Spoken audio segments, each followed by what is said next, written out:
Tuwang-tuwa na naman yung mga mais natin mga idol dito. Kasi umulan na naman kagabi. Tignan ninyo naman mga idol. No? Tuwang-tuwa yung mga pananim natin dahil nga may blessings na naman para sa kanila. What's up guys? Yan ay nandito na nga tayo sa bukid at naglakad lang tayo. Dahil nga napakalakas ng ulan kagabi. Kaya ngayon ay maputik yung daanan natin kaya naglakad lang tayo. At bago nga ang lahat ay unahin muna natin yung ating kalabaw kasi inilipat ko na naman siya kagabi. Dahil nga alam na naman natin na umulan-ulan. Kaya ililipat lang natin ulit dun sa kabila. Kaya na nga mga lods ay nandito na nga tayo sa ating kalabaw at ililipat natin dun sa kabila para may makain naman siya. Kasi wala siyang masyadong makain dito sa pinaglagyan natin. At ayan na nga mga lods ay ililipat na natin tong kalabaw natin. Ayun siya guys. Hinihila ko na lang yung kanyang tali papunta dito sa kabila.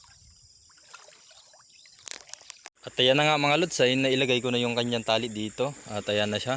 Papunta na siya doon sa kanyang pagkakainan na yan. Mangunguha naman tayo ngayon ng pagkain ng ating mga baka.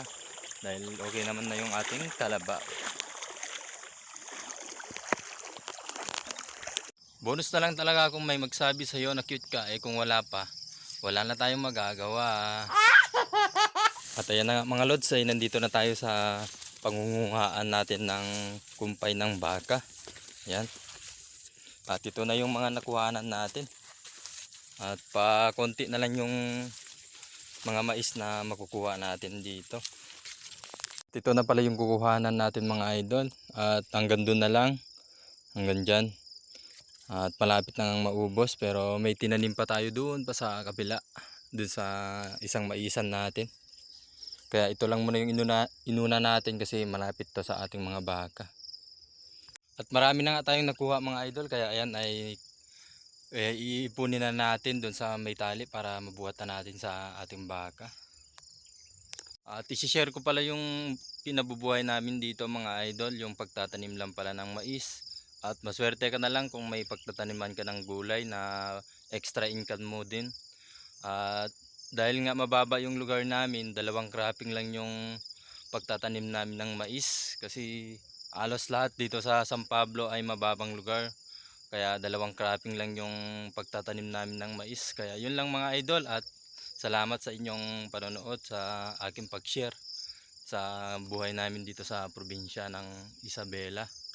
At ito na pala yung nakuha ko mga idol ng pagkain ng baka. Yan, tinali ko na para idala na natin sa ating baka. Marami-rami na rin to mga idol para sa ating mga baka.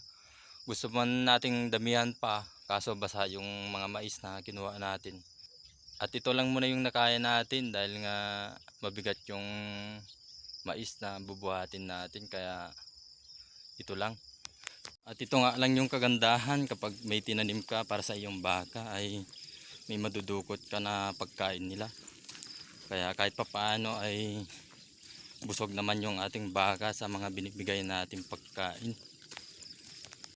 At ayan na rin mga idol ay naibigay na rin natin yung kanilang pagkain. Sipag lang talaga sa pamimigay ng pagkain sa mga baka, tataba sila.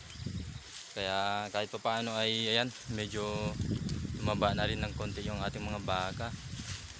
At pupuntahan naman natin yung isang baka natin para mabigyan na rin natin. Ayun siya mga idol, naghihintay sa atin. Ito yung pagkain na bibigay natin dun sa ating baka. Ayun yung baka natin na isa mga idol. At fast forward na nga tayo mga idol. Ayan ay naibigay na rin natin yung pagkain niya. Ayan. Sipag-sipag lang talaga. Ayan guys. Siguradong busog na naman tong alaga natin. Good job. At dahil nga tapos na tayo sa ating mga baka, kalabaw, ayan ay pauwi na rin tayo. Please like and share and subscribe sa rin mga idol.